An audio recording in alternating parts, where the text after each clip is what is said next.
चलिए सभी हमारे मीडिया के साथी, आप सब लोगों को जो है आनंद फानंद में बुलाया गया और बड़ी खुशी की बात है कि आज हम लोगों के बीच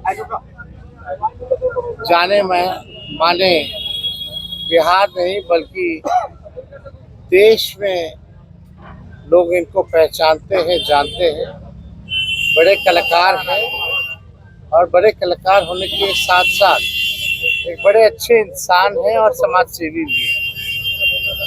तो आज आप सब लोगों को हम बताते हैं, प्रदेश अध्यक्ष जी के नेतृत्व में, अब्दुल बारी सिद्दीकी साहब जी के नेतृत्व में, पाटलिपुत्रा सांसद निशा जी भी यहाँ हैं, लालू जी राष्ट्रीय अध्यक्ष जी से इन्होंने आशीर्वाद लिया है और ये आज पार्टी जो है ज्वाइन कर रहे हैं और साथ में हम लोगों की भाभी भी यहाँ उपस्थित है, ये भी पार्टी की सदस्यता जो है ले रहे हैं।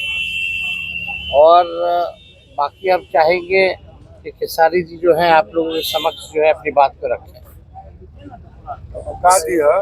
सबसे पहले तो आप सबको दिल से धन्यवाद और ढेर सारी शुभकामना, और भैया को और हमारी दीदी को, अध्यक्ष साहब, हमारे अब्दुल बारी सिद्दीकी चाचा जी, तो सबका प्यार और हमारे सबसे हाँ हमारे अभी भी यहाँ हैं जो कि हम लोगों के बड़े भाई हैं, उन्हीं के जीजा हैं, तो हमारे भी जीजा ही हुए। और हमारे चाचा माने उनका प्यार मैं ही नहीं बल्कि शुरू से एक विचारधारा में रहा हूँ, मैं उस परिवार का हिस्सा रहा हूँ और कोशिश भी यही रहती है कि इस परिवार का हिस्सा बन के मैं जैसे उन्होंने पूरी दुनिया को एक करके हमारी ताकत बने, उसी तरह हम पूरी दुनिया को एक ताकत की तरफ ले जाएं और अपनी पावर, अपनी क्षमता से, अपने हुनर से, अपने विचारधारा से दुनिया को एक अलग दिशा दें। जो चीज़ें हमारे बीच में अभी तक हम अधूरे हैं, मैं हमेशा कोशिश यही रहा है कि जिस तरह मैं मुंबई शहर में रह के अपने बच्चों का परवरिश कर रहा हूँ, अच्छे स्कूल दे रहा हूँ, अच्छे अस्पताल दे रहा हूँ, उसी तरह हमारे बिहार के बच्चों का भी भविष्य हमारे बच्चों की तरह तय हो और हमारे बच्चों को बाहर गांव ना जाना पड़े। और उस विचारधारा में हमेशा भैया आगे रहे हैं और आप लोगों ने 17 महीने में इनका कारनामा देख ही लिया था। तो एक बार बदलने की ज़रूरत है और उस बदलाव में मैं थोड़ा सा एक मेरा भी हिस्सा हो और मैं उस सरकार को बदलने में और एक अलग दिशा में ले जाने में और एक बेहतर सरकार बनाने में एक मेरा योगदान हो, उसी के लिए मैं भी जुड़ा हूँ भैया से। और आज से नहीं, आज तो मैं आप लोगों के सामने पब्लिकली हुआ, बट मैं हृदय से और दिल से हमेशा से मैं इस परिवार का हिस्सा रहा हूँ और हिस्सा ही नहीं बल्कि एक परिवार का बेटा भी हूँ। मैं एक छोटा बेटा की तरह हमेशा प्रयास रहा हूँ और चाचा का आशीर्वाद हमेशा मुझे मिला है, राबड़ी माता का आशीर्वाद मिला है, दीदी का मिला है, भैया का मिला है, बल्कि इस समाज के और इस परिवार से जो मुझे प्यार मिला है, शायद वो मुझे बाकी जगह मिले या ना मिले, उससे मुझे कोई फर्क भी नहीं पड़ता।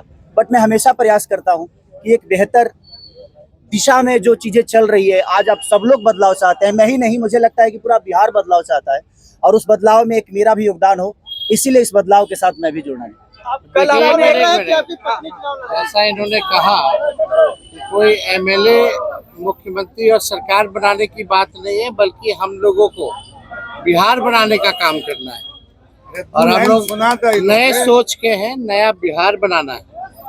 पढ़ाई, दवाई, कमाई, सिंचाई, सुनवाई और कार्रवाई वाली सरकार, एक ऐसा बिहार बनाए जो पलायन मुक्त हो, बेरोजगारी जो है जड़ से समाप्त हो, महंगाई गरीबी खत्म हो, कारखाने लगे, निवेश आए, उद्योग आए, शिक्षा चिकित्सा व्यवस्था जो है बेहतर हो। और मुझे बड़ी खुशी है कि हम सब लोग नौजवान मिलकर के, आप ये भी जानते होंगे, हम भी, हमारी तो लड़ाई रही है कि भाई बेरोजगारी को जड़ से समाप्त किया जाए। 17 महीने 5 लाख नौकरी दिया गया, 3.5 लाख नौकरी प्रक्रियाधीन कराया गया, 4.5 लाख नियोजित शिक्षकों को राजकीय कर्मी का दर्जा दिया गया। अब मेरा, हम लोगों का एक सपना है कि बिहार से बेरोजगारी खत्म हो और हमने जैसा आप सब लोगों के सामने कहा है कि हमारा संकल्प है, हमारा प्रण है। और हमने लोगों से वादा किया है और हमने पहले भी कहा, तेजस्वी की उम्र कच्ची हो सकती है पर जुबान पक्की है। जो कहा है वो किया है, जो कह रहे हैं वो करेंगे। और हम सब लोग मिलकर के नया सरकार तो बनाएंगे ही बनाएंगे। और 14 नवंबर के बाद से हम आपको बता दें कि 20 दिनों के अंदर एक कानून बनाया जाएगा।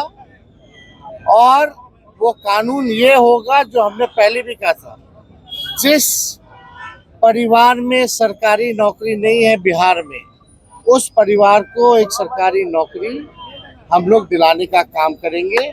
ये हम लोगों का संकल्प है और इसको सरकार बनते ही 20 महीने में जो है हम लोग जो है पूरा करने का काम करेंगे।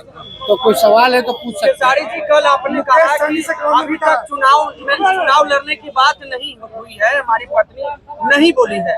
क्या हुआ कि एक दिन में पत्नी मान गई और फिर आज आप मीडिया के सामने आकर कह रहे हैं मना रहे थे? नहीं, देखिए, जहाँ तक बात है, मैं पत्नी को जितना समझता हूँ उतना ही अभी मुझे समझती है। इनको भी पता है कि ये मेरे साथ छठ तो मना लेती है, बट बिहार की बहुत ऐसी औरतें हैं जो अपने पति के साथ छठ तक नहीं मना पाती है, दिवाली तक नहीं मना पाती है, होली तक नहीं खेल पाती है।